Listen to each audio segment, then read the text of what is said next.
আসসালামু আলাইকুম। আমি ডাক্তার মোহাম্মদ সিরাজুল ইসলাম। আমি সহযোগী অধ্যাপক, national institute of neuroscience, Agargaon, Dhaka.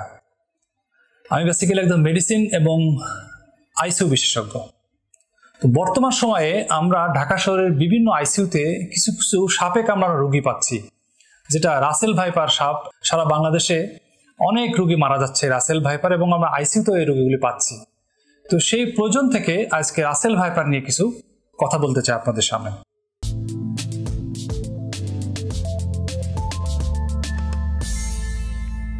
অনেকে বিভিন্ন মিথ আছে, এই বিষধর সাপে কামড়ালে কি কি করণীয় করা যাবে না, এটাও কিন্তু জানা খুব ইম্পর্টেন্ট। অনেকে আমাদের গ্রামে দেখবেন ওজা আছে, যারা কেরামতি দেখায় যে সাপ বিষধর সাপে কামড়ালে তারা ভালো করে দেয়। আসলে এটা টোটালি বোগাস। সাপে কামড়ালে যদি মনে করেন বিষধর সামনে কামড়িয়েছে, তাহলে আপনি ওজার কাছে যাবেন না। ওজার কাছে যে আপনি সময় নষ্ট করবেন না, আপনার রোগীর ক্ষতি করবেন না, প্রথম কাজ।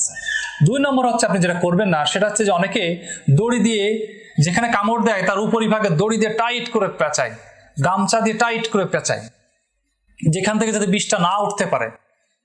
এইটা কিন্তু করা যাবে না। আপনি দড়ি দিয়ে যখন পেঁচাবেন, যখন আপনি গামছা দিয়ে পেঁচাবেন, তখন এখানে রক্ত প্রবাহ একেবারেই থাকবে না, ভেনাস রিটার্ন হবে না, লিম্ফেটিক ড্রেনেজ হবে না, তখন ওই পাটা ফুলে যাবে এবং ওই লোকালি ওই পাটা ড্যামেজ হয়ে যাওয়ার সম্ভাবনা আছে। আপনি পাটা দড়িতে কখনোই টাইট করে বাঁধবেন না।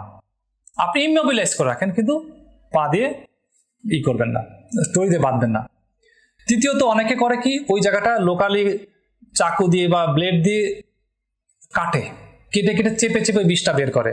এটাও করণীয় সঠিক নয়, কারণ আপনি কখনোই ওই কেটে চাপ দিয়ে বিষটা বের করতে পারবেন না, কারণ ওই বিষটা অলরেডি রক্তে আপনার সার্কুলেট হয়ে যাচ্ছে।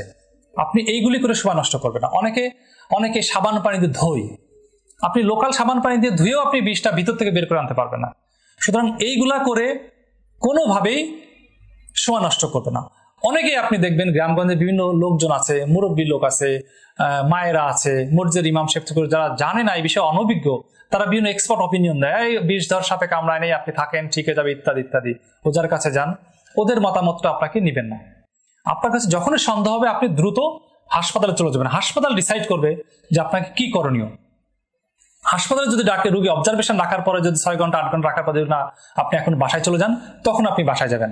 কিন্তু প্রাথমিকভাবে আপনাকে হাসপাতালে অবশ্যই যাবেন।